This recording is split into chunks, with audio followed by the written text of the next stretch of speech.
Bonjour ou bonsoir à tous, je vais vous présenter une vidéo sur comment traiter des fichiers AVI avec le logiciel Prism. Alors dans la version 10 de Prism, ou plus exactement la version 10.1.19 de Prism, la gestion des fichiers AVI et la lecture a été complètement refaite et permet de charger des fichiers AVI très très gros et de taille très importante en résolution horizontale ou verticale. Alors ça c'est quelque chose de nouveau, hein. Dans les précédentes versions cela ne marchait pas très bien, ça ne tenait pas compte de ces grands nombres d'images ou ces grandes résolutions. Maintenant c'est fait, cela fonctionne. Et par contre ce qu'il faut se dire, c'est que Prism ne va traiter que des fichiers AVI dont le codec est un codec qu'on appelle RAW.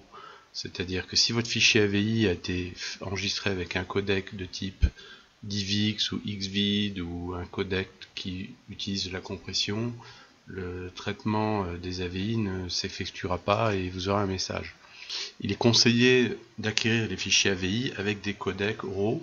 Alors la plupart des caméras astronomiques proposent ces codecs RAW pour éviter que l'image soit altérée par des artefacts de compression. Alors si vous allez dans le menu traitement, ici vous allez trouver tout en bas une ligne qui indique traiter fichier de film AVI, et le logiciel va vous proposer de charger un fichier AVI.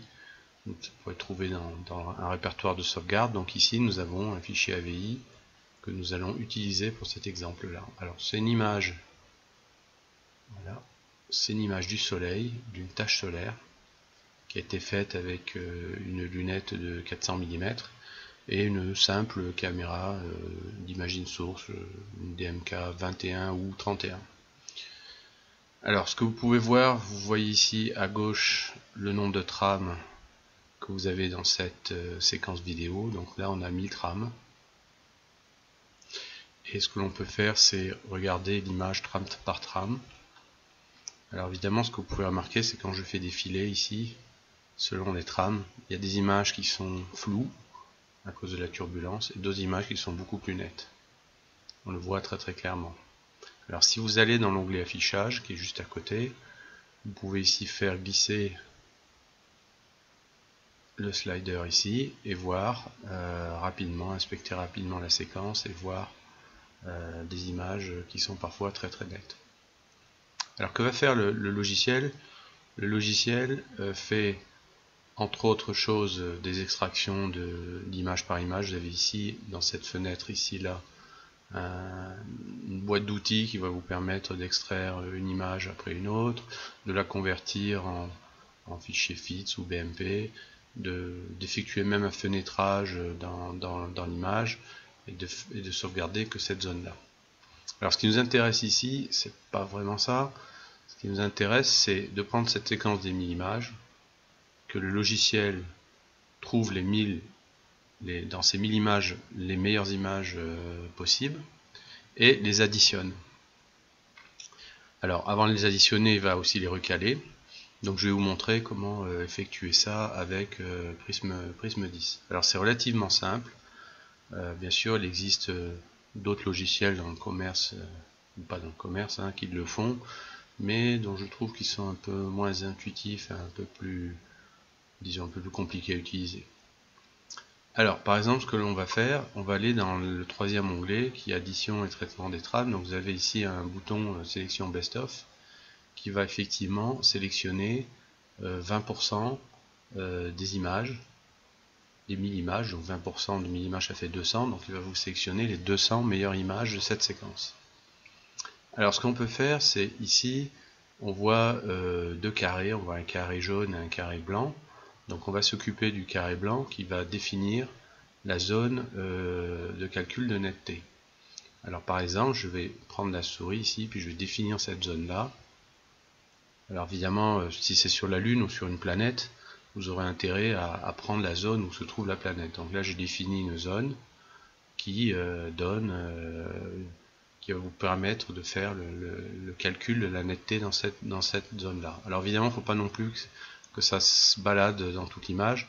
peut vérifier en faisant un affichage rapide que cette espèce de zone avec ce morceau de tâche ne bouge pas beaucoup dans l'image. Il bouge un peu, hein, mais pas beaucoup, il reste dans le carré blanc et noir là, ici.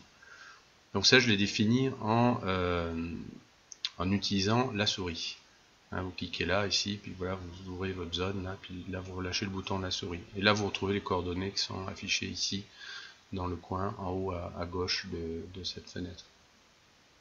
Alors ce qu'on va faire, c'est qu'une fois que l'on va que le logiciel va trouver les 20% des meilleures images dans cette séquence de 1000, on va effectuer une addition et un empilage. Alors pour l'empilage, on va cocher cette case en dessous, ou soit quand vous allez cliquer Best of, le logiciel va vous dire si vous voulez empiler les images à la suite de cette sélection. Alors pour l'empilage, on a aussi ici une zone qui donne des options d'empilage. Alors ce qu'il va faire, c'est que le logiciel, si vous cliquez là ici, vous voyez que il faut cocher cette case précision, utiliser une précision en dessous du pixel, et puis faire un empilage rapide par des petits décalages. Alors si je décoche ces cases là, on voit ici que on ne voit plus du tout apparaître le carré jaune. D'accord. Alors évidemment il va faire une enregistration de ces images en utilisant l'ensemble de l'image, mais ça va être un peu plus lent. Donc pour accélérer un peu plus le processus d'addition, on va dire empilage rapide, petit décalage. Dans les options, on peut définir la taille de la fenêtre. Donc la fenêtre, elle fait ici, on voit ici la taille de fenêtre que l'on veut utiliser. Donc ici on prend 256 par 256. Et puis là on va pouvoir déplacer la zone que l'on va utiliser pour le calcul des décalages. Alors c'est un calcul qui se fait par intercorrélation. Voilà, je fais ça ici, je mets, admettons cette zone là. Alors évidemment si vous avez une planète seule, vous avez intérêt à sélectionner la zone où se trouve la planète. Hein. N'allez pas chercher une zone où c'est tout noir, où il n'y a rien, sinon ça ne marchera pas. Donc là je prends cette zone là, et je dis c'est bon, c'est ok. Donc là maintenant je suis prêt à faire ma sélection et mon addition, donc j'appuie sur ce bouton là. Le logiciel vous propose d'additionner ensuite, donc on va faire oui. Là on va dire, on va prendre toutes les images de 1 à 1000.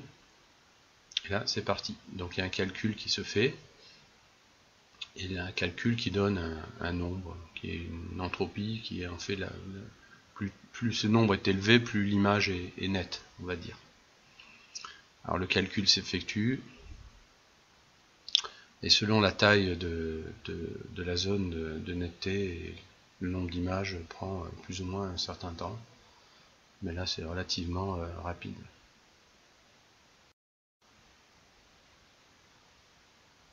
Voilà, c'est terminé.